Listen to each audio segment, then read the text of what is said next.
Chapter 685. Is it true that Duke Paleta is currently in Charlotte?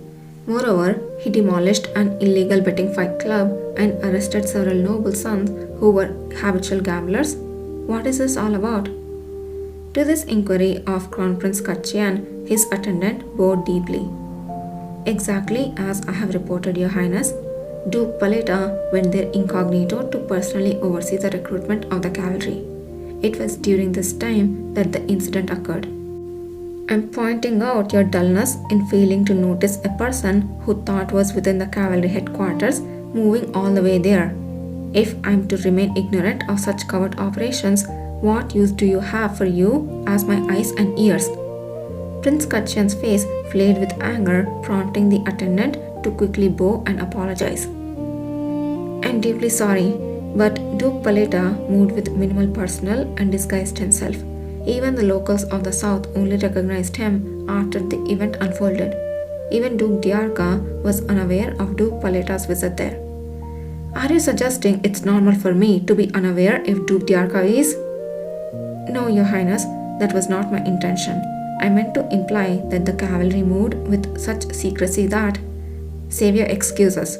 It seems you have another master to serve. Leave now. The Crown Prince crumbled a letter on the table and threw it. The attendant, murmuring an apology, hastily retreated, picking up the crumpled paper and backing out of the room. As he exited, the sound of something breaking came from within the Crown Prince's room. Shuddering at the thought that it could have been his own head, the attendant was approached by another who whispered secretly, "You should have been more cautious when discussing Duke Paleta or the cavalry. After the recent event where he attended the family dinner with only Duke Diarca, he's became quite sensitive." I was careful, but look at the result. I thought his relationship with Duke Diarca had improved while he focused on the investigation of the intruder in the Sun Palace, but he seemed even more enraged at the mention of Duke Diarca. Perhaps it's not just about Duke Diarca. You weren't here this morning, but the Emperor sent an urgent letter regarding the Sun Palace intrusion investigation. Is this crumpled paper the one? Still holding the crumpled paper, the attendant sighed. His Highness the Duke must be quite concerned. He's been assisting His Highness the Crown Prince in capturing the Sun Palace intruder, hasn't he? Indeed, it's his efforts that matter. Wasn't he the one who sent the healer? Where else could one find such a noble person? Despite being the Crown Prince's attendant, his comments leaned more towards Duke Diarca, justifying the Crown Prince's anger. The noise from Crown Prince's room eventually subsided after a while. An attendant muttered, "If only those healers were quick to sense and come at such times. They're always away when needed. Indeed, if they came to treat His Highness, why do they wander so much? Lately, they're hardly seen around. I heard that they went to inspect the new accommodations they had acquired. There are rumors that since they could not completely heal the Crown Prince's deep-seated illness, they might be looking for an opportunity to flee." Surely not. Such an act would trouble Baron Renbow, the overseer of these men. At that moment, the subject of the attendant's conversation, Baron Renbow, was at the residence of Duke Diarca. Duke Diarca, with a tobacco pipe in his mouth that clouded his mind, smiled and began to speak. That fox-like awakener who called himself sage promised to mess up the recruitment of the cavalry. I wonder what he actually did. Did he know that Duke Paleta was in the south? That is... Baron Renbow, sweating profusely from his back, trailed off. What could he possibly say in the situation? He and the sage had planned to infiltrate spies into the new recruits of the cavalry and report back. However, their initial attempt to plant people in the west had failed miserably when Neither Ale appeared like a ghost, weeding out all their spies and rejecting them. The mercenaries sent for revenge merely took the money and disappeared, having escaped so effectively that not even a trace of them was left. Yet the real plan was to be executed in the south, and it seemed fine until Duke Paleta suddenly appeared there, destroying an illegal Awakener fighting ring and earning the adulation of the Empire citizen. Despite these circumstances, the sage was strangely unresponsive, making it impossible to share information with the awakeners they intended to infiltrate in the south, leaving their plans in disarray. Had I known this, I would not be at such a loss for words here. Even now, if the sage had been by his side, Baron Renbo wouldn't have had to endure this pressure alone before Duke Diarca.